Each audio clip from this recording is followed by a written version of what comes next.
Chicago, 2011. A cop is murdered. Police and prosecutors swear they have the trigger man. He swears he didn't do it. How far will each side go to prove they're right? Like it's just one bombshell after another, where you're like, what? The story of a PlayStation, a brain-eating amoeba, and the relentless pursuit of justice. Off Duty, out now. Listen wherever you get your podcasts. Howdy, howdy, ho, and welcome to Fantasy Fan Fellas. I'm Hayden, producer of the Fantasy Fangirls podcast and your resident lover of all things Sanderson. And I'm Steven, your bookish internet goofball, but you can call me the Smash Daddy. And we are currently deep diving Brandon Sanderson's fantasy epic, Mistborn. But here's the catch. Steven here has not read Mistborn before. That's right, hey. So each week, you'll get my unfiltered, raw reactions to every single chapter. And along the way, we'll do character deep dives, magic explainers, and Steven will even try to guess what's next. Spoiler alert, he'll be wrong. Newsflash, I'm never wrong. Episodes come out every Wednesday, and you can find Fantasy Fan Fellas wherever you get your podcasts. If your eyes are the windows to your soul, and your glasses are the windows to your eyes, then it's pretty important to find your perfect frames. That's why at Warby Parker, we've made shopping for eyewear as easy and fun as can be. Peruse endless styles in our stores, or use our app to virtually try on frames and get personalized recommendations. To find your next favorite pair of glasses, sunglasses, or contact lenses, or to locate your nearest Warby Parker store, head over to warbyparker.com. That's warbyparker.com. Hello, and welcome back to the Psych Legal Pop podcast. This is a podcast where we talk about popular culture through the lens of an attorney and a therapist.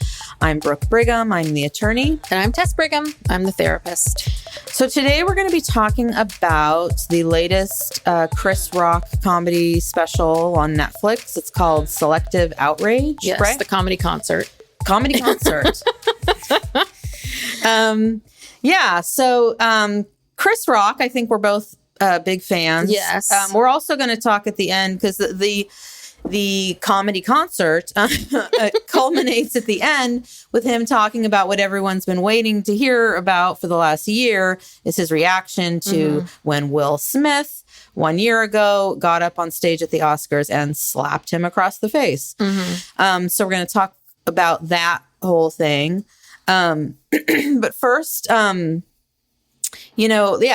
really like Chris Rock. I think there's something about him that to me is very vulnerable, because like when you look at a lot of comedians are really cocky and can, I don't know. I just think he's very vulnerable. Yeah. Which makes him very relatable and understandable. And even when he says stuff and you're like, oh, God, it's still like, okay, I get where you're coming from. And many years ago, I watched...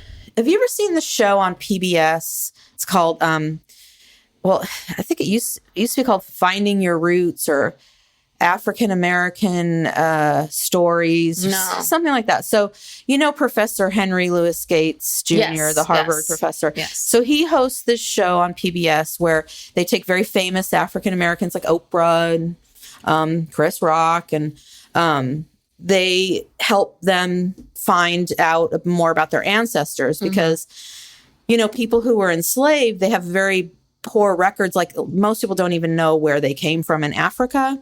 They don't know like their family history because they were slaves and they were bought and sold and moved around. There's no records. So anyway, they get these records, from the basement of, these old libraries in like the South. And, these librarians go in there with the special gloves on and they look up, all the records of the people and they trace the history. And it's a real revelation for these people because a lot of times, like I said, they don't know any family history. So anyway, Chris Rock was on the show and Gates was explaining to him that his great-great-grandfather, he had been a slave, and then he enrolled in the army and fought in the Civil War against the South. And then in the period after the Civil War during Reformation, he did very well. He ended up owning like 65 acres of land because there was that period of about 12 years after the Civil War where Black people could own land, and, you know, they did very well. They were very prosperous. And then the Jim Crow laws came in and shut that all down. But Chris Rock got very emotional, and because he said, you know, if I had known that I came from this, I would have seen myself and seen my life totally differently. He's like, I always thought that I was just nothing, nobody, you know? And like, he had that series, Everybody Hates Chris. You know, he grew up, his parents bussed him to a all-white school, which he has talked about, and I've heard him talk about it on Howard Stern. He just got bullied, and it was miserably, ended up dropping out of high school because of it. And I think he just always had like you could tell, he always felt like, yeah, I'm just nobody. I'm just lucky to be like doing any of this. And he said, God, if I'd known that, I would have felt like I was something, and my life could have been totally different. And it really amazed me that he recognized that, like, in that moment, and could articulate that. And so anyway, just as a little background, I think he's very vulnerable. Yeah. Well, no, that's really interesting that he would say that, because you look at his life and you say, oh my God, well, look at where look at what you're doing. Look at how well you're doing. But that's really interesting, because that was very much about, it's like how I would have liked myself more. Right. Like I would have thought I was worthy. More worthy. That. Yeah. I love Chris Rock. I've always loved Chris Rock. I love, my husband and I have seen him live twice. We went to Reno and saw him when he was talking about, it was a great, it was a great one, because he had just gotten the divorce, and he was talking about the divorce and what it's like, and what led to him, you know, being divorced. And he's very honest about, like, I cheated, and this is, you know, this is why, you know, this is what happened. And I hate myself that I did this. And I thought, and as a therapist, I quote Chris Rock when it comes to couples counseling more than anyone, because he has had some of the best pieces of talking about marriage, right? You got to make old pussy, new pussy. There was a joke that he did in Tambourine. So the special that Steve and I saw eventually became Tambourine. And the whole Tambourine thing is, it's about, like, marriage is like being in a band. And sometimes you're the lead singer, and sometimes you're playing tambourine. And, you know, if your partner is the lead singer, then you need to play that tambourine like you mean it. Like, no one wants to see an angry tambourine player. You know, that you're in this, and the two of you need to be in this together, even if you're taking a back seat to that other person. And then he's talking about, this was the best. And then he's talking about how in marriages, you know, things get stale and things are hard. And he's like, that's not what you should be doing. This is what you need to be doing. You need to be fucking and eating. You need to be going to restaurants and then fucking. You need to be coming and going. But I remember too, when we came back, because I saw you and Dad, you came over to our house when we had gotten back from Reno. And I remember thinking, like, there were so many great jokes, but I couldn't tell them because I didn't want to say that in front of my father. And Dad's like, well, God, this sounds like a therapy session. And I'm like, no, it's just, you know, he just said some funny things, and I just didn't want to say fucking and going, fucking and whatever, like, out loud in front of him. Okay. So now he can listen to this show.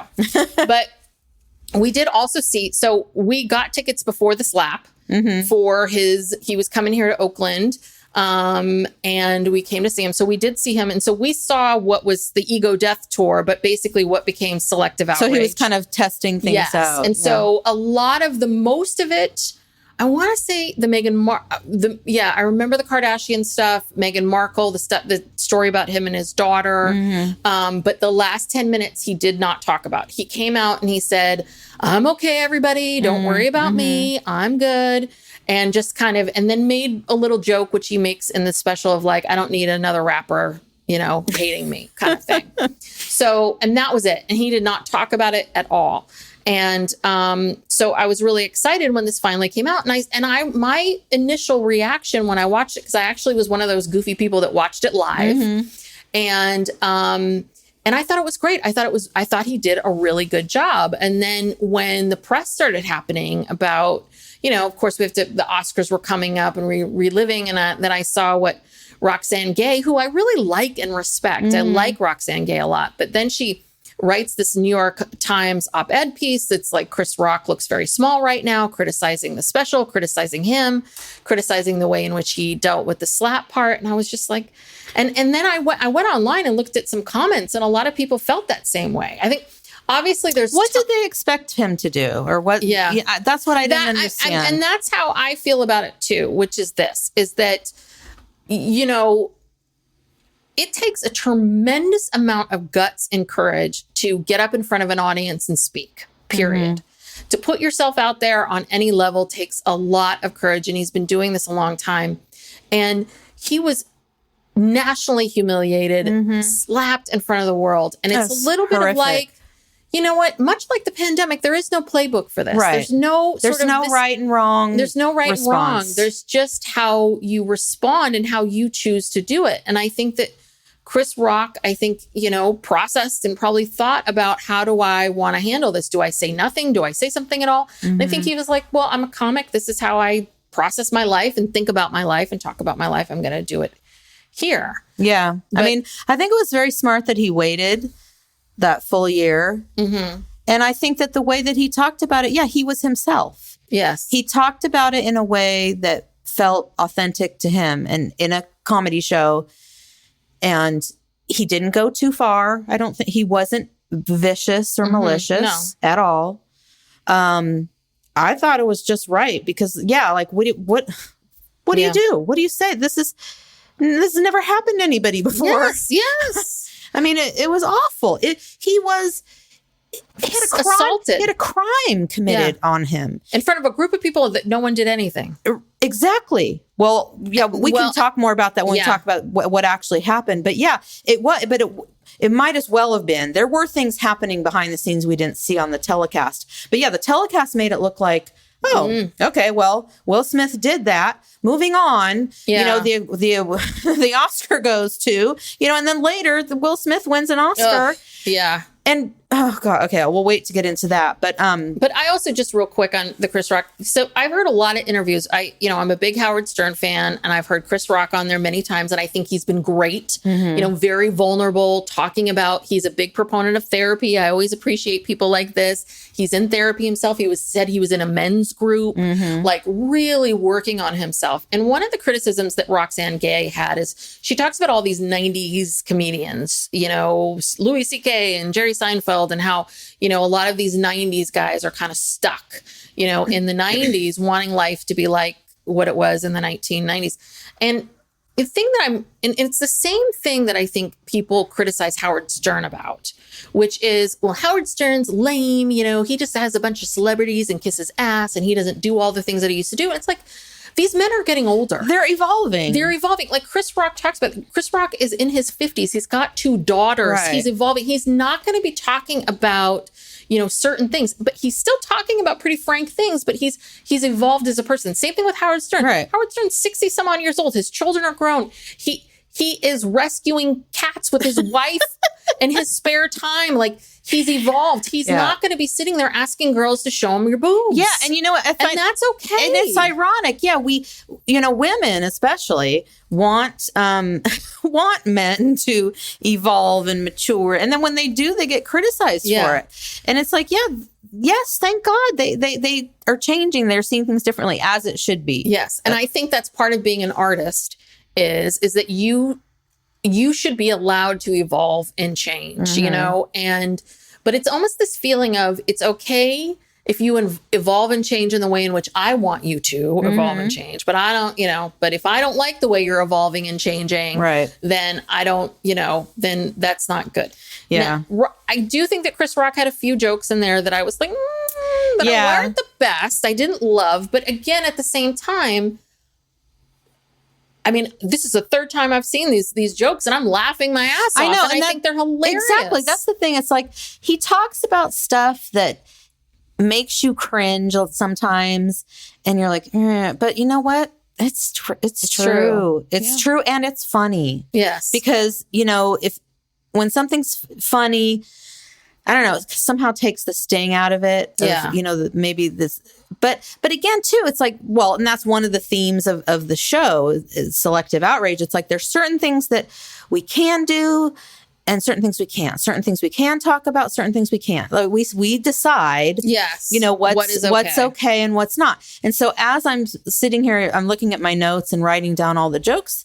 And like some of the jokes, when I look at them, reading them now, even though I think they're totally funny, I'm like, well, should I say that out loud? Should we talk about that on the podcast, or should we leave it out? I don't, you know what I mean? Like you second guess yourself. You're like, is it okay to talk about this? Or is it not? Which subject? Well, I mean... Well, and this was Roxane Gay's issue about this idea of woke and what he was saying. And I think that she missed the piece, because what he was saying was like, listen, I have no problem with marginalized people being seen. I have no problem with, you know, people having rights. That's really what he was talking about with woke, quote unquote. And I think we use this word woke really incorrectly. Yeah. I think we're not using it properly. Well, it's now been kind of weaponized and politicized. Yes. So. Yes. But it's what you're talking about, which is the selective outrage of, you know, one person gets canceled for one thing and another person gets canceled for another. And the example he used is R. Kelly versus Michael Jackson. And I think it evokes, I think what I like about his comedy is it invokes a question when he's talking about it of, how do you separate the art from the artist? Right. You know, yes, it's easy for me to not listen to R. Kelly songs because I was never really a fan, but God damn it, when a Michael Jackson song comes on, it is a little bit like... It's very hard. You feel guilty. Yeah. You know, I know I do. Michael Jackson song comes on, I feel guilty for even listening to it. And you know what? If Michael Jackson had lived longer, he may have suffered the same fate as R. Kelly. Yes. You know, we he should. Yeah, we don't know, because that whole documentary with the men who, you know, they're now men who were abused as boys by him came out after he died. But so like, okay, so starting out with this whole, so he likes to point out like just the irony in these things. So he's talking about Lululemon. Yes. Okay. And, you know, we all love a good, you know, Lululemon yoga pant. Yeah. But he said there's a sign outside the door that says, "We don't support racism, sexism, discrimination, or hate." And he's like, you're just selling yoga pants. Who gives a fuck? What are you doing about ball sweat? It was so funny. He was talking about like $100 yoga pants. He's like, you know who they hate? They hate the poor, which is true. I mean, and so that's what I love. Listen, I'm wearing Lululemon right now. Like, I love Lululemon, and I appreciate that Lululemon's put that sign out. I think it is important, but I think that that's what makes a comic a genius, which is like me. I'm walking by going, oh, they're against racism. That's great. But but of course, a comic looks at that and can see how idiotic that is. Idiotic. Of like, just like sell me. He was just talking about like, you know, just I'll take a 20 pair of yoga pants that are racist. Yeah. Like racist he pants. talks about, you know, people tweeting woke tweets on a phone made by child slaves. Yes. Yeah. I mean, it's so ironic. And and like Subaru, they said that they would donate $250 to charity of your choice if you buy a Subaru. He's like, why don't you just sell the car for $250 less? Yeah. Yeah. But he's right. And that's all because it's PR. Yeah. It's Subaru's not doing it for you. They're not doing it for the charity. They're doing it because everybody else is doing it. And because it makes them look good. Yeah. And they know that psychologically that makes you go, oh, okay, that's nice. But at a certain point when it becomes saturated, it becomes meaningless. But anyway. This other thing, he talks about Elon Musk and that whole thing. I wasn't paying attention about. I don't remember that. About, you know, getting his dick sucked. But he talked about like how we're addicted to opiates, but we're mainly addicted to attention, and that we can't get enough attention. And I think that one thing he didn't talk about is we're addicted to, it's so funny he's talked about this with attention, because there's two parts to it. He talks about the attention that we get from others, but the other problem that we're having in our country is we have a lack of attention. Like we can't pay attention to everything. Everyone has ADD. Yeah. And I thought that was I remember him talking about this when I saw him live. I was like, God, that is so brilliant, because that is very much where we are. Yeah. Yeah, so he's talking about, The 4 ways. The 4 ways, the best ways to get attention. Number 1, show your ass. Yes. To be. What was that? The best thing was he saying like Black China has more followers than Gayle King? Yeah, because she's showing her ass. Yeah, be infamous. Yeah, shoot up a school. Yeah, be excellent like Serena Williams, or be a victim. Mm-hmm. Yeah, and then this I thought was one of the best jokes in the whole show. Yes. And he says, talking about being a victim, he says, well, when did white men become victims? They think they are losing the country. On January 6th, white men were trying to overthrow the country that they run. Yes. Oh my God. Nothing could be more true. Yes. And then he gets into the Meghan Markle thing, which I thought this was very, very right on, which is, okay, Meghan Markle, you did, come on. Like the way he talked about like the royal family, he's like, they're the OGs of racism. Yeah. He's like, they invented colonialism. Yes. They're the Sugar Hill gang of racism. And it's true. They are. So there is a piece of this incredulousness of her being shocked that they're so goddamn racist. Yeah. He said, you didn't Google that shit? No, and that is absolutely true. And we talked about this when we talked about the Harry and Meghan documentary. Came up then too. Yes, and they get into the history of that in this documentary. Yeah. And so, but the documentary never turns and says, well, yeah, Meghan, we have this history. So why didn't you know this? Right. Yeah. No, she acted utterly shocked. Well, and she also doubled down and said that she never really felt that way, even in America, because she's been able to, I don't know. I don't want to say anything too incendiary, but like,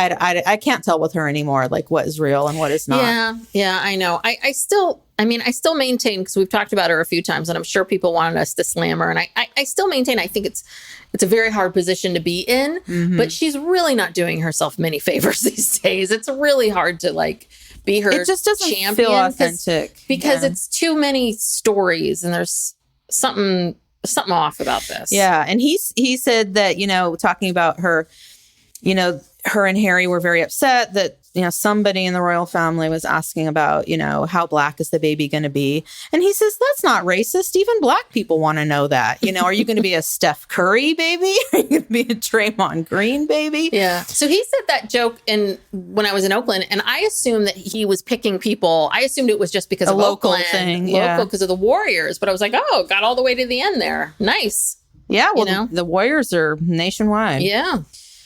And then he gets into the whole Kardashian thing. And this was another one of the criticisms that people had, where they felt like he was talking about Michael Jackson, Kardashians, OJ, stuff from the 90s. But it's still relevant. It is. But what he's really talking about is he's talking about the Kardashians today. Today, yeah. Not who they were then. They just happen to be connected to OJ. Yeah. And that set up this joke about how, oh my God, this was super funny. Yeah. Yeah, because he was talking about how, it's really hard, for at first he says it's really hard for a white girl trying to be accepted by black in-laws. He said, but if you're black and you want to be accepted by your white in-laws, you need to marry a Kardashian. So Kris Jenner accepts everyone. And he says, even a crackhead basketball player and a bipolar rapper. Yes. Well, it's true. Yeah, he says, they love black people. The father freed OJ. Which is very true. And we were just talking about how Kris Jenner was yammering on about Tristan Thompson and how wonderful he is. So he's back in the fold now too. Oh, to a fault. Yes. She will defend you. Apparently there's no line you can cross. Yes. In Kris Jenner's world. Jenner will support you. She's still supporting Tristan. And then does he talk about, I think this when he talks about trans rights, because he talks about how the Kardashian Jenner family really accepted Caitlyn Jenner very quickly. Mm-hmm. There was and he talked about his own family struggling to accept. And that was another criticism that he got. Struggling to accept what? Wait, what did I just say? His own family was struggling to accept if someone was trans, if their father transitioned into being woman, how his siblings would react. Right. And that was another criticism where they feel, I have to look at Roxane Gay's the article, but he's gotten some criticism for, again, like Dave Chappelle making these jokes and people feeling like he's being insensitive about the Well, I think the difference between him and Dave Chappelle really has a problem with trans people, and he's part of this he's in the mindset of, J.K. Rowling is another person who speaks openly about this, about they literally don't believe that, if you're not born a woman, you cannot call yourself a woman. You cannot become a woman.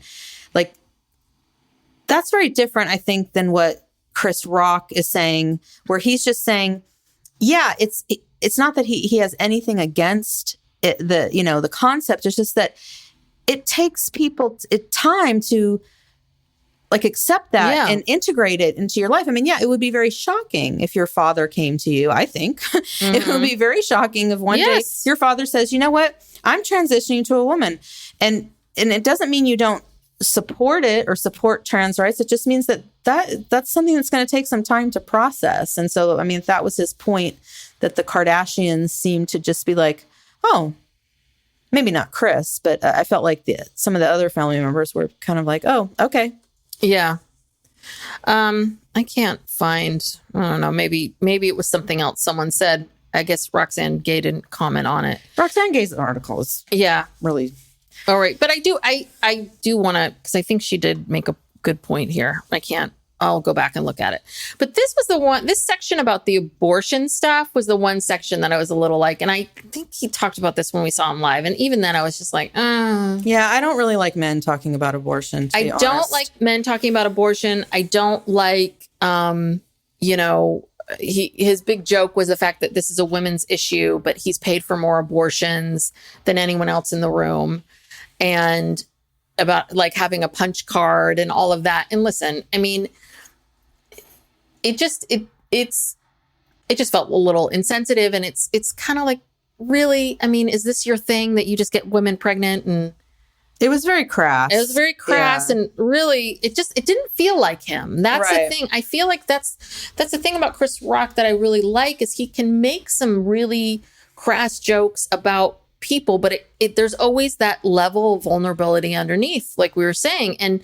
And this abortion piece didn't feel like it had any of that vulnerability. It felt like it had that sort of, I'm a celebrity and women are always trying to get pregnant when I'm around them, kind of like, poor me. Yeah, it felt a little... It's a little bit like that. If that's a problem, then wear a condom, Chris Rock. Like, yeah, there you go. I'm sorry, you do have control. Or get a vasectomy. Yeah, you have control over this. So I'm sorry, Hey. And this is such a thing for some celebrities.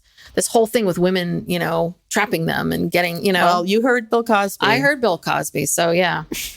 And then he gets into this whole thing about his like raising his daughters. He says, yeah, I hate my kids because they're rich. And he's like, yeah, I'm rich, but I identify as poor. And his kids are spoiled and it's his fault. And then he talks about the story, which he did when I saw him live, the story of Lola getting kicked out of school for what she did. And then he gets into dating and relationships. And then he talks about, women, and there's nothing more powerful than female beauty. And that's kind of the end of that. Then we get into do you have any other jokes or anything that you wanted to mention? I didn't write anything. So down. People who complain about the abortion section, I'm with you on this. But again, I think that it's one thing to write a review and say, okay, this is what I take from this and this piece of it. I just feel like in our culture, we just glom onto one thing. If one section of the show is not perfect or what you want to hear, you're mad now. But anyway. Yeah. All right. So he's talking about, he says, then he gets into talking about how he gets getting smacked by Suge Smith. Mm-hmm. And he says, yeah, it still hurts. Yeah. He says, I took that hit. I'm not a victim. And then he talks about how Will Smith is significantly bigger than him. Mm-hmm. He does movies with his shirt off. He says, he was Muhammad Ali. I was Pookie in New Jack City. Yep. Which is true. And then he says, Will Smith practices selective outrage. And then he says, I didn't have any entanglements. Oh, and then, this one he says, his wife was fucking his son's friend. So, this was a little really getting into it. And then I have this written. He says, why would two people do something that low down? Everyone has been cheated on, but no one's been interviewed by the person who cheated on them on television. Yeah. I mean, I think that what he was saying, and I think he makes a lot of really good points, which is one of the points that he's making is they put all of this out there for us. They put it out there. Like, we wouldn't have known the word entanglement if you hadn't put it out there, that you're this very, and this kind of comes back to the whole Will and Jada and how they see themselves.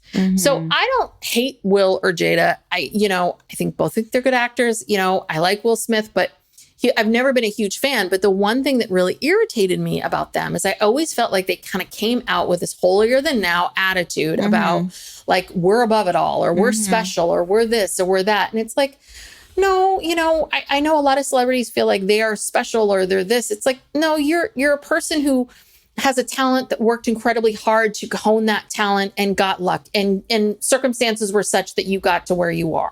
But I'm not even sure why is he even talking about the entanglement and all that stuff? Because meaning Chris Rock? Yeah. Okay. The slap was the result of a joke about Jada's bald head. So I know he had made jokes at the Oscars even about them before. Yes. And it's the year when basically no Black people were nominated. Oscars so white year. A lot of people were boycotting the Oscars, and Chris Rock was the host that year, and they were asking him to boycott, and he's like, no. And so he made a joke in his monologue that saying, oh, well, Jada Smith, whatever, she's not coming. He's like, oh God, I'm going to totally screw up the joke because I don't have it written down word for word. But he basically said, that's like me declining an invitation into Rihanna's panties. I wasn't invited.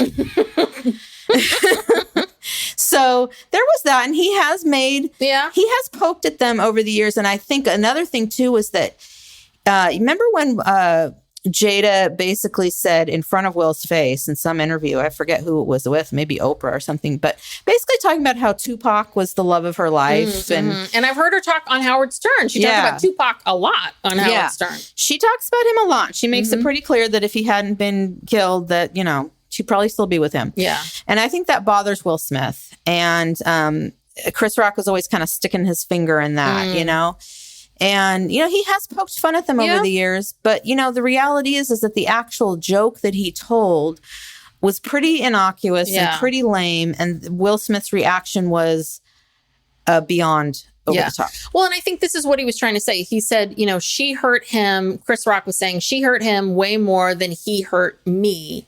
Meaning that, and this is something I talk to my clients about all the time, which is most of the time, what people do and say and how they act has more to do with them than it has to do with you. That we are not it's incredibly freeing to recognize and realize that people do not care that much about you. People are only thinking about themselves 99.9% of the time. And their little orbit and their little world, they are not thinking that weird joke or weird noise you made or the smile, that's in and out. Like they do not care.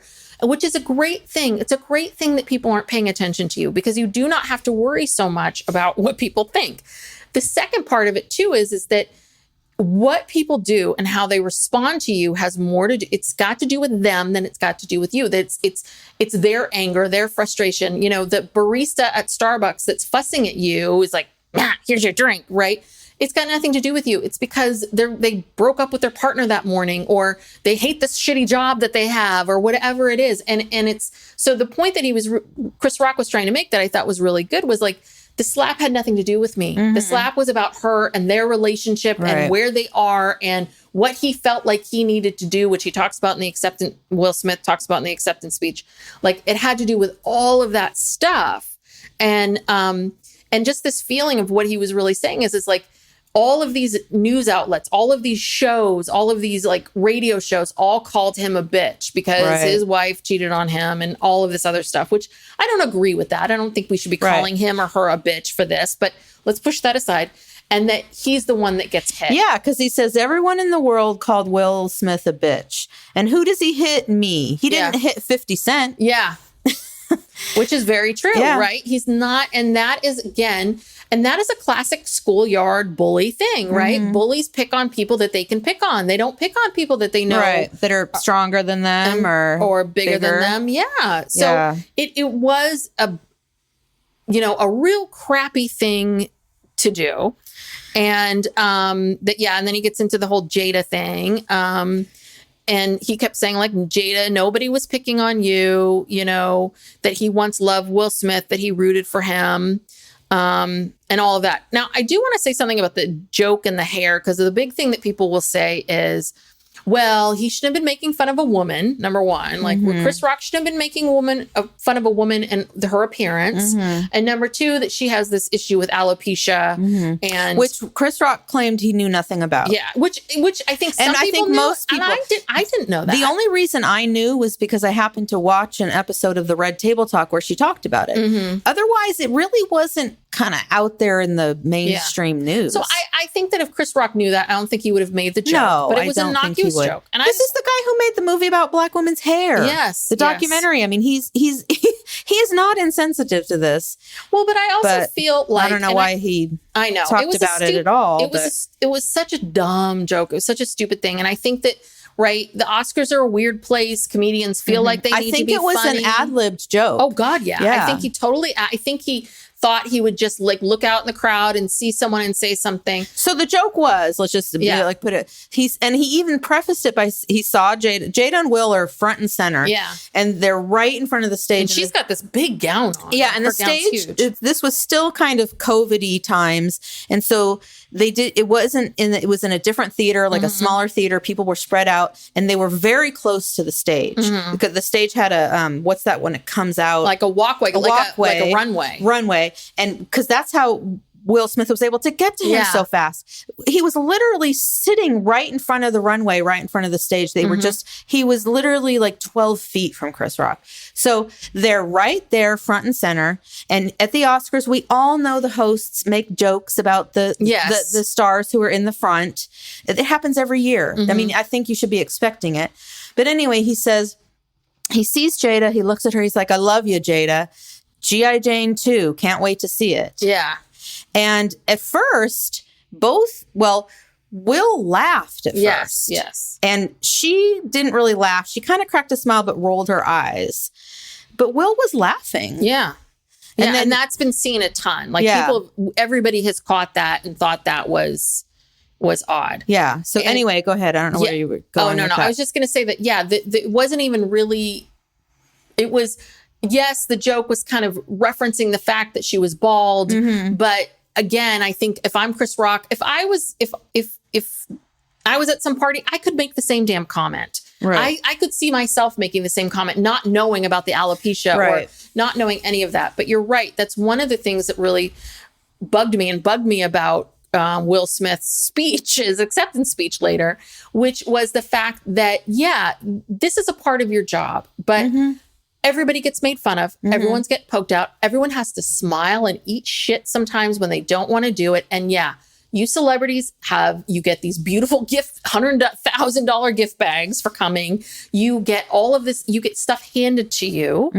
And part of that job is you have to come to the show and wear this gown and kind of take someone ribbing at you a little bit. And so there's a big part of me that kind of feels like, yes, you shouldn't be making fun of women's appearance, but at the same time, like this has been, we've been ripping on people constantly. Yeah, compared to some of the things that have been said at the Oscars, this was so nothing, tame. And I think he probably thought, well, again, I think this was very ad-libbed. I don't think he was thinking much about it at all. But, Will and Jada are professionals. they're movie stars. Yeah. Okay. They should be able to handle this. Well, and also they're both in their 50s. Both of them started it when they were teenagers. Yeah. You know, Yeah. this is not like they just got famous yesterday. It's not their first rodeo. They have been famous for 25, 30 years. And also I didn't realize this because Chris Rock talks about this where I didn't think he and Will Smith were friends, but he said, yeah, Will Smith and I had spent time together, hung out, did this, did that, blah, blah, blah. So, I mean, this is also someone that you know. This is your friend. You know what his intention is. Yeah. I think that's the other part of it. But as someone I myself went through something that, you know, I lost my hair and our father made a little stupid joke to me about like how I looked butch, which was so wrong on so many levels. And I remember when that thing happened at the Oscars, it brought me back to that moment in time of people make stupid comments. Yeah. And it was stupid and insensitive and rude of our father to say that. Not the first time, not going to be the last. But I know my father's intention. I know underneath that he's just making a dumb joke. Right. And that's what really bugs me about this. It's like, well, come on. Right. You know who this person is. But again, I think we saw a lot about Will Smith and his level of impulsivity, how impulsive he was in that moment. And it's like, we talk a lot about Sister Wives and Cody Brown and how impulsive he is and how he can be angry and reactive. And it's a little bit like what Will Smith have we been seeing versus the Will Smith that's home? Well, and that's what a lot of people have been commenting on. And I think Dave Chappelle said something along the lines of, you know, Will Smith has been wearing a mask. He's been wearing this movie star mask. And, you know, with their relationship, like you said, they're very self-important. Yes. You know? Oh, God. He's been wearing this mask for a long time. And for some reason that night, it just came off. And I don't know what it was. But you know what? Okay, so we all know, obviously, that after that joke, Will Smith very quickly and swiftly just walked up that runway, walked on the stage, and slapped Chris Rock, very hard. Chris Rock, this is to me what is so amazing, how he did not react, how he kept it together, how he kept going. Yes. And introduced the nominees for he was up there doing the best documentary, presenting for best documentary. I mean, he made a couple of comments like, wow, you know, Will Smith just smacked the shit out of me. But the composure that he had in that moment, I think was like, I think he just went to another place. Yeah. I mean, it was so amazing how composed he was. And then, you know, poor Questlove, who won the best documentary for this Harlem Summer documentary that he did.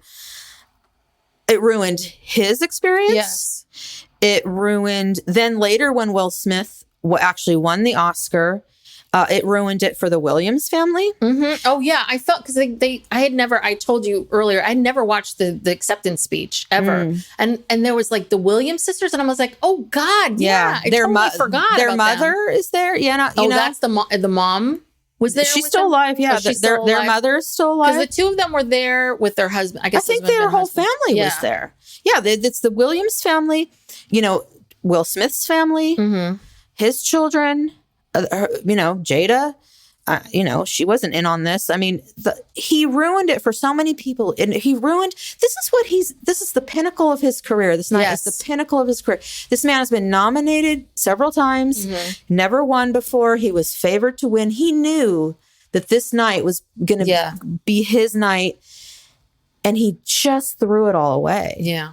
Well, that's so interesting, too, as you talk about this, the pinnacle of his career. Like, this was a guy who was on, you know, Fresh Prince of Bel-Air is a good show, but it's not, you know, groundbreaking in any way. But he was in a good show, and he was a rapper for Parents Just Don't Understand. Like, this is a guy who could have very been Jazzy Jeff. You know, he could have went away. And here he is all these years later, like an Oscar nominated winner, you know, prestigious films. You were at the top of your game. Blockbuster, like making all this money. Yes, and people still wanted your songs and all of it. I mean, you are this big thing. And you're right. Like but you can tell that in the acceptance speech. I feel like when we watched him in the acceptance speech, you could see him sort of swirling of like, Jesus Christ, what did I do? What did I do? He did. And because he started apologizing to people. He did not apologize to Chris. No. But he apologized to the Williams family. I think he apologized to his family, whoever he could think of. He was crying, like blubbering, crying. I mean, it ruined everything. I mean, that should not have been, God, you worked your whole career for, I mean, it should not have been that. That should not have, anyway. So then there was a lot of controversy about what actually happened in terms of, did they ask him to leave? Because he basically just committed a crime on television. Yes. And there are different reports. I read that the producer of the show was advocating to let him stay because he probably knew he was going to win the award. Yeah. He needed to be there. But there were other people like backstage talking about, I think some people said he was asked to leave and he said, no, I'm not leaving. The police did come and I think they talked to Chris Rock. Chris Rock declined to have anything to do with it. He did not want to file a police report. He did not want to cooperate. But yeah, that whole thing. I mean, what if a man had done that to a woman? What if it had been someone other than Will Smith? You know what I mean? Like, you would have bet if it was a white man, or if it was a woman, or a black man hitting a white man. Oh yes, yes. So that person would have been tackled by security and removed from the building. So that whole thing was very weird, and that just shows you the power of his, celebrity, movie stardom. I mean, he's more than a celebrity; he is a movie star. Yeah. Yeah, it was just so weird. When I was watching the acceptance speech, of course, Denzel Washington's thrilled that Will Smith wins. And I love Denzel Washington, but now I'm like, Denzel was defending him. Yeah, too, defending him. And he basically said, Will Smith repeated this, that Denzel told him that the highest moment when you're at your highest moment, that's when the devil comes for you. And I'm kind of like, what the fuck are you two talking about? Right. Like, what? This isn't some metaphorical spiritual thing. What do you mean the devil? Someone. The devil came for you? The devil made you do that? The devil made you decide in that one moment in time. Like, what I like you, Denzel, but Jesus Christ. Yeah. Like, that's crazy. And then I watched the apology video that Will Smith did 3 months later. So it's been 3 months. Right. I guess apparently the day after on Instagram, he did do that. Posted on Instagram and Twitter an apology where he did apologize to Chris Rock. But in the second paragraph, like I noticed that what I thought was interesting, it was like excuses. And I'm very sorry to Chris Rock, and I'm sorry for these things, and I'm sorry, going through this list. And it's like, a true apology is, I'm sorry, period. What I did was horrendous and I have no excuse, period. I would love to talk to you when you're ready. Yeah. I ask, yes, period. Bye. Like, that's a true apology does not have why you did it, what's the reasons behind it, any of that kind of stuff. Right. And obviously we all have a reason. We all have a reason behind it, but that's not a true apology. No. It's not. Okay, so the video is very the video strange. is so weird. It was like this kind of oddly produced video where we see him in his house or somewhere, and he basically comes out and says, well, I've been getting all these questions. So he reads off questions that he's getting. And I guess he says that, yes, I did reach out and apologize, but Chris Rock's not ready to talk. He apologizes to us because his behavior was unacceptable.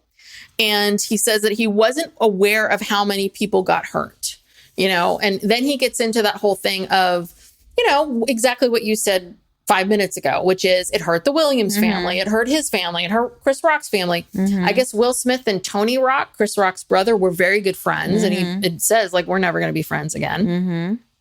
And that he then says, I'm reflecting on all this. Okay. So then he says, there's no part of him thinks that was the right way to handle this. But do you remember his son's tweet the night of the Oscars? Yeah. So the son tweeted Trey. Was it Trey or was it Jaden? Oh, God. I thought it one? was Jaden. Jaden's Trey's the oldest. Yeah. Oh, with previous relationship. Right. No, Jaden, sorry. Right. It's the one that he has with Jada.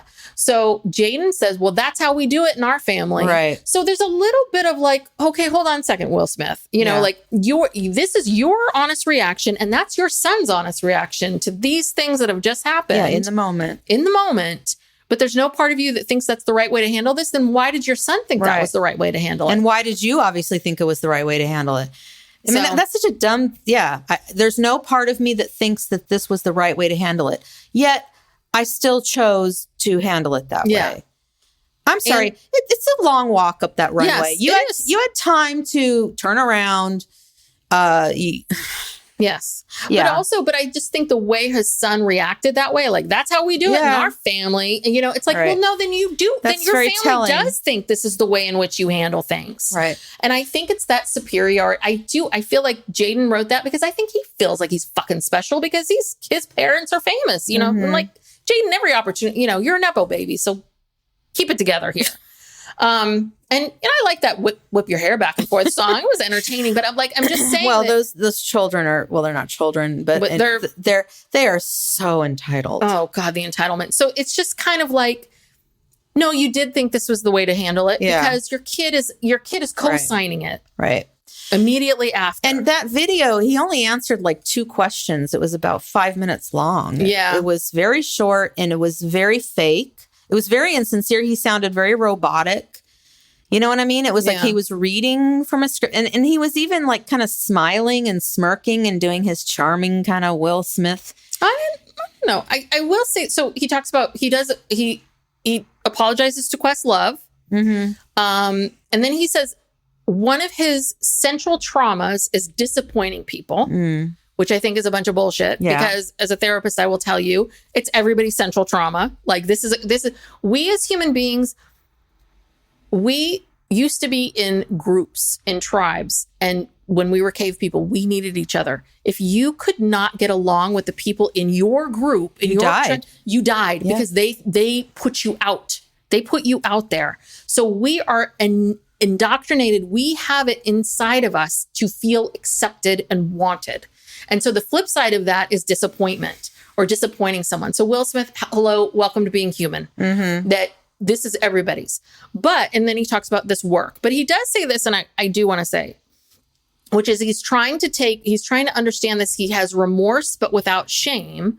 He's working on trying not to think of himself as a piece of shit. And I do think that this is the flip side of this. As much as I don't agree with how Will Smith handled this. I don't, thought you guys were kind of uppity, but I didn't really like you to begin with. But but I do say that he is right, that shame, what we tend to do is we tend to shame, right? And shame is such a toxic thing that, and it's the one emotion that we all run from. Like if we think vulnerability and shame, which Brene Brown talks about, right?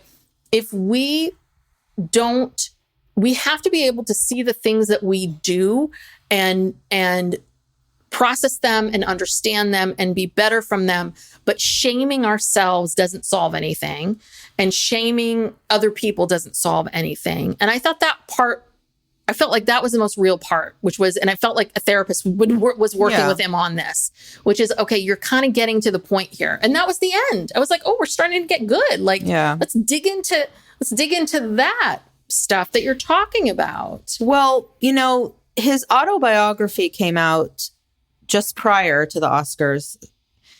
And in his autobiography, he talks about, and this ties in more with like his trying to defend, quote unquote, defend Jada. Because I guess that's what he was doing. Yeah, that's what he talks about in the acceptance speech, was all about defending. Blah, so blah, blah. When he was growing up, his father was horribly, horribly abusive to his mother. And he and his siblings watched his mother be abused daily by their father. And he talks about like a defining moment in his life. Like he was 9 years old and he watched his father hit his mother in the side of the head so hard that she collapsed and blood started coming out of her, mouth and ears, wherever. And it was so frightening to him. And he felt so guilty that he was never able to protect his mom, that he didn't do anything. Not that I'm saying he should have, there was anything he really could have done. What's he going to do? Try to stop his father and get beat up himself?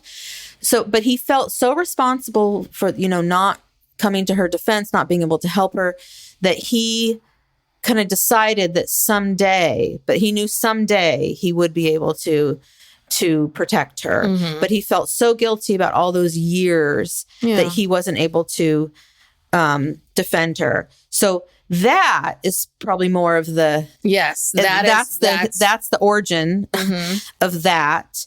And I think because, you know, people, that story was the story of the year that year when, you know, Jada was, you know, talked about having a relationship with, and they always said they had an open marriage and they told each other everything. But and that's the other thing. I'm sorry, Jada, really? Your son's friend? But why? And also, and then why talk about it? Just because you have an open Will Smith, you don't see Will Smith coming out and talking about his entanglements. But she felt so strongly that she had to talk about this on multiple episodes. And then he came on to the Red Table Talk show and they talked about it together. And so I think that was just very emasculating to him, even though he tried to act like it was okay, you know, and we're cool with this. We're open. We tell each other everything. I don't think it's okay. I don't think he was okay from that. And then he's got this childhood trauma. And I think it was just a lot of things. Like, I think Chappelle is right. I think the mask just came off. It just blew off. It could no longer maintain itself. It just and I think when you think about the mask coming off, it's more, I think a lot of times it's not like I can only speak for myself. It's not like the mask is coming off and Will Smith is really this awful human being. It's like, no, the mask is coming off and he's hurt and he is not as together and as we thought. Right. But he has shown us this image of the two of them being this uber special couple and so great and Big Willie weekend, 4th of July and all of that. And it's like, you know, and the mask comes off and this is how you react. Like this is, you know, this is how it is. And I think that shows you a lot when you see these situations about how Chris Rock handled it and how Will Smith handled it. And how their experiences. Listen, Chris Rock was beaten up every day when he went to school. He was abused too. So it's not like either of them had an easy time, but they're both people that were in the same situation and you had a choice about how you were going to handle it. And so the last joke was about, you know, the way he kind of ended it, which Roxane Gay was a little like, thought that she felt like the whole thing was stale, uneven, not funny. The last joke was silly and unartful and, you know, not like this great moment. But I thought it was a good way to end it, because basically what he's saying is the one question everyone has was, why didn't you hit him back? And I didn't hit him back because I have parents. Like, I know that that's not going to solve or fix anything. I know that. And then of course he has to say the joke, right? Don't fight in front of white people. But also, why did he say, oh, well, I guess he said, because my parents raised me, implying that Will's parents didn't raise him. And that's one of her criticisms was that plays into the trope of, you know, Black men not, you know, being raised properly or something like that. But I don't think that's what he was trying to say. But I understand that. I think what he was really saying is I was taught not to respond. I was taught to not react like this. But but Roxanne does bring up something I thought was good, which she's saying, so he's not willing to fight with a black man, but willing to make fun of, take jabs at a black woman in front of white people. Right. So, and I think that's maybe what Roxanne Gay's she has a point. Issue. Yeah. She does have a point. Because for sure. I don't think it's okay. When are we going to get to a point where, and this isn't, he could have been saying a lot of different things about Jada. It wasn't just about her hair. Yeah, why commenting on a woman's appearance, period. Commenting on anybody's appearance, period. It's just, can we just stop? Can we just stop doing that? Yeah. Well, and so, did you watch the Oscars? The Will Smith year? No. Oh, this year, the Jimmy Kimmel. Oh, I watched a little bit of it, a few snips, but not much. See, I thought they handled the slap thing really well. I think I think someone like Jimmy Kimmel is a great person. Yeah. You know, I think they've tried all these various people over the years, but What did he say about it? What did who? What did Jimmy Kimmel say about it? Oh, about the slap? I mean, Yeah. he just made a lot. Did they make reference to it? He did. He made a reference to it a couple different times. I don't have it written down, so I can't remember everything. But he said, you know, yeah, we have security here. And, you know, if anyone gets out of line or if there's an incident, we're going to give you an Oscar and let you speak for 8 minutes about it. You know, there were some things throughout the night and they said, I heard that there were harsher jokes that they decided to eliminate. And I think this is the same for Chris Rock.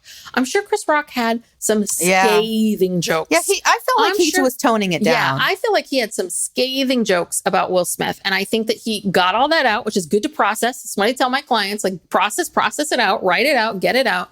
And then I'm sure he then looked at it and said, okay, what is it that I really want to say? And this is what I want to say is this. And you know, just as Roxanne Gay has the right to not like it or think what she wants to think, and Chris Rock can think what he wants to think, and we can think what we want to think. It's hard. It's hard. It's what he had to address it, and like I said, he addressed it the way he felt comfortable addressing it through comedy. Yeah, which is what makes complete sense. Yeah. To do it that way. Yeah. He wasn't going to do, what did he call Will Smith's video? A hostage video. Exactly. It was like a hostage video. But yeah, what's he going to do? Make some big statement? It just wouldn't feel right. Wouldn't feel natural. I think we all know how Chris Rock feels. Yeah. You know, it's obvious. Yeah. Yeah. And so then as a result, so Will Smith did resign from the, you know, Motion Picture Academy. I thought they kicked him out for 10 years. So he can't come to the Oscars for 10 years. Yeah. He voluntarily resigned as a member of the Academy. And they said he's banned from the Oscars for 10 years, not just the Oscars, but anything having to do with the Academy of Motion Picture Arts and whatever it's called, Arts and Sciences. So yeah, we'll see. I mean, that's very interesting. Like, yeah, is he gonna be accepted back? He made a movie. I think he was involved with the production or something. I don't even know what channel it was on, but came out recently called Emancipation, and he did some press for it. Like he was on Trevor Noah, and it was another big interview he did, and I saw some clips of those, and it really feels like he's just trying to move on and forget this. Like, you know, of course they bring it up, but he's now figured out some way to just very quickly move through that and move past it. And he just wants to talk about the film.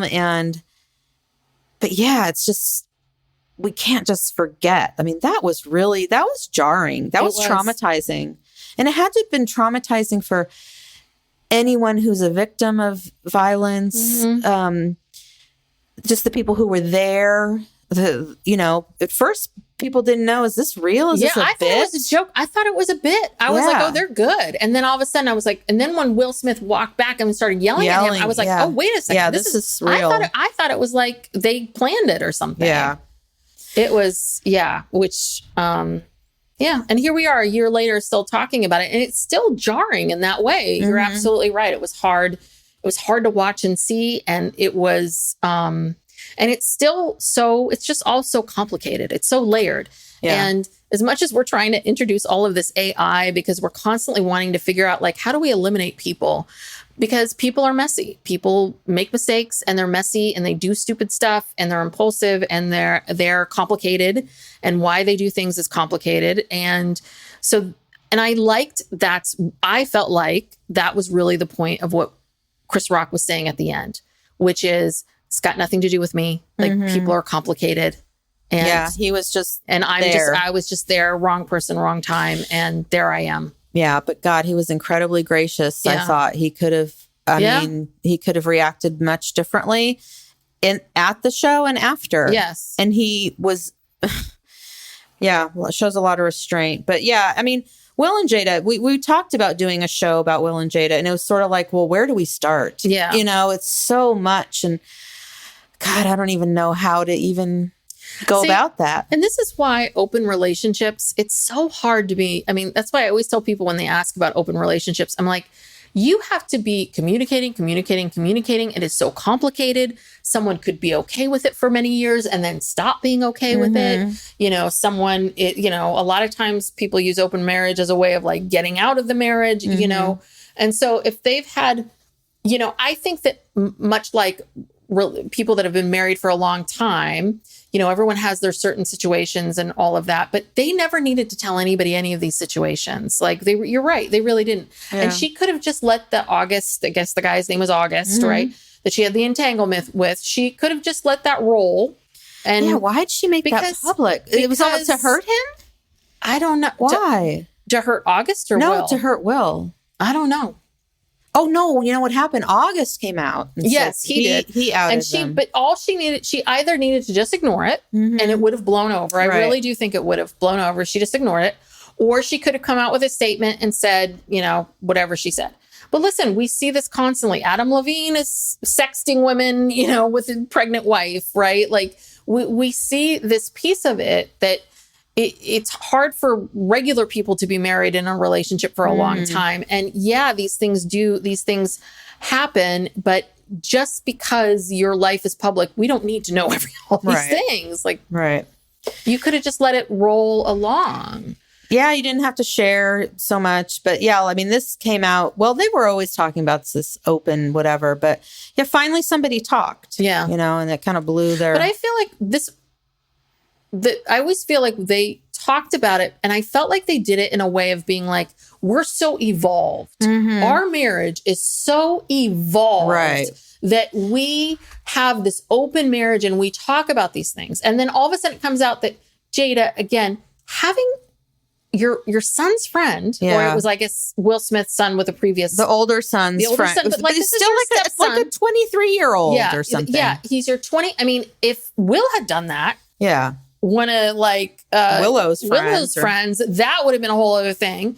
But really, you have to pick this person. So that to me feels like you're not doing a very good job with your open marriage, because your open marriage, we should not hear a goddamn thing about anything. Like she was not being clean with August, because August fell in love with her and they had this thing for a while, and that's why he came out. So I'm like, no, Jada, like that's not open marriage. Like August, you and August should be talking. Like, no. That did not, to me, sound like an open marriage. I think that the two of them have this open marriage. And I think that they've done it to be like, well, we both want to sleep with other people, but we want to stay together. So let's have this open marriage. And then Will's like, wait a second, you slept with my son's friend, and wait, you're in love? He's in love with you? And not you told what him I thought. No, that's not what I meant. I thought we were just sleeping with people on the road here. You know, what's going on? Yeah. Well, yeah, they claim they'll never get divorced. It's never going to happen. They'll always be together. We'll see. But that's also a little thing of like, okay, what, you know, who are you trying to prove that to? Right. Who are you trying to impress? I don't know. Yeah, that you've stayed married all these years, but then what? So there is this point of which, like, yeah, maybe if it would have been better if they handled that differently, maybe the slap never would have happened. You know? Anyway. And poor Chris Rock was just in the wrong place at the wrong time. Yes. All right. Okay. Well, thank you for listening. Yes. Hope you enjoyed this. Our take on something that happened a year ago. Yeah. Well, it's still very relevant and it's still, you know, people are still talking about it.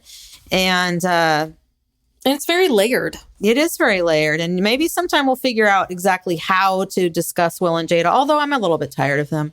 I don't really want to talk about them for a while, but Chris Rock fans forever. Yes. Okay. So if you like our podcast, we'd appreciate it if you would subscribe, and also if you can leave a 5-star review and rating, and that would really help us out. We appreciate you making it through if you're still with us. Yes. And we'll see you next time. All right. All right. Bye. Bye.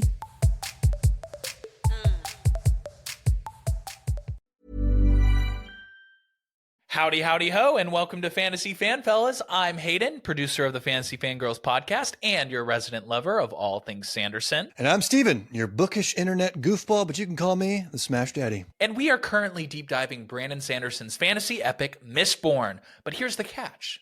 Steven here has not read Mistborn before. That's right, hey. So each week, you'll get my unfiltered, raw reactions to every single chapter. And along the way, we'll do character deep dives, magic explainers, and Steven will even try to guess what's next. Spoiler alert, he'll be wrong. Newsflash, I'm never wrong. Episodes come out every Wednesday, and you can find Fantasy Fan Fellows wherever you get your podcasts.